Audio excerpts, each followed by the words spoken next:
కూడా దీని మీదే ఉంది. సో కస్టమర్స్ ప్రతి ఒక్కరు మా ప్రోడక్ట్ని ఎవరైతే టేస్ట్ చేశారో వాళ్ళు మాకు ఇప్పటికీ గుర్తున్నారు. చాలా బాగుంది, మీరు మానేయద్దు, బిజినెస్ కంబ్యాక్ స్ట్రాంగ్గా ఇవ్వండి అని చాలామంది చెప్తూ ఉన్నారు. సో వాళ్ళ మాటలకైనా సరే నాకు ఎక్కడో సంథింగ్ పాజిటివ్ వైబ్ అనేది కుదిరింది. మళ్ళీ ముందుకు రావాలి, మళ్ళీ ముందుకు తీసుకురావాలి. ఎవరో ఏదో అంటే ఇంకా బిజినెస్సే క్లోజ్ అయిపోయింది మొత్తానికి. దీని మీదే ఆధారపడి మా ఫ్యామిలీ అంతా ఉంది.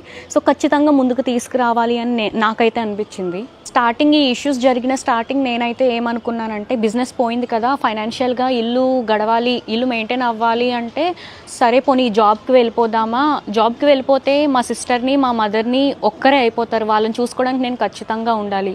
సో పోనీ వర్క్ ఫ్రమ్ హోమ్ చూసుకుందామా అంటే వర్క్ ఫ్రమ్ హోమ్ ఈజీగా ఎవరికి దొరకదు. సో చాలా కన్ఫ్యూజింగ్గా, చాలా ఏడ్చే రోజులు కూడా చాలానే ఉన్నాయి. అసలు ఏం చెయ్యాలి ఫైనాన్షియల్గా సెటిల్ అవ్వడానికి అని. కస్టమర్స్ వల్లే, ఎగ్జిస్టింగ్ కస్టమర్స్ వల్లే, వాళ్ళు ఇచ్చిన ధైర్యం వల్లే మళ్ళీ స్టార్ట్ చేయాలి అనేసి నాకైతే ఒక నమ్మకం అయితే పుట్టింది.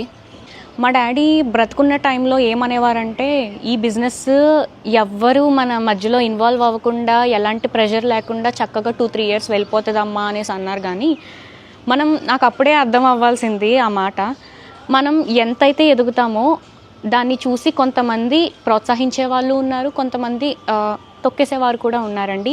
నేను ఈ రీసెంట్ టైమ్స్లో ఎంత ఫేస్ చేశానంటే, నా ఏజ్ 23నే. ఈ 23కే నేను చాలా నెగిటివిటీని నేను తీసుకున్నాను. ఈ ఏజ్లోనే చూడలేని నెగిటివిటీని చూసేశాను. నాతో పాటు మా ఫ్యామిలీ మొత్తం అందరూ అనుభవించేసామండి. యాక్చువల్లీ జరిగిన మిస్టేక్ అయితే అయిపోయింది. తిట్టిన వారు, తిట్టించుకున్నవారు మొత్తం ఇద్దరు సారీ అయితే చెప్పేసుకున్నారు. సో నెక్స్ట్ జరగబోయేదానికి అలాంటి మిస్టేక్స్ ఏమి జరగదని నేను చెప్తున్నాను. అండ్ కొంతమంది బిజినెస్ ఎందుకు క్లోజ్ అయింది అని ఇప్పటికీ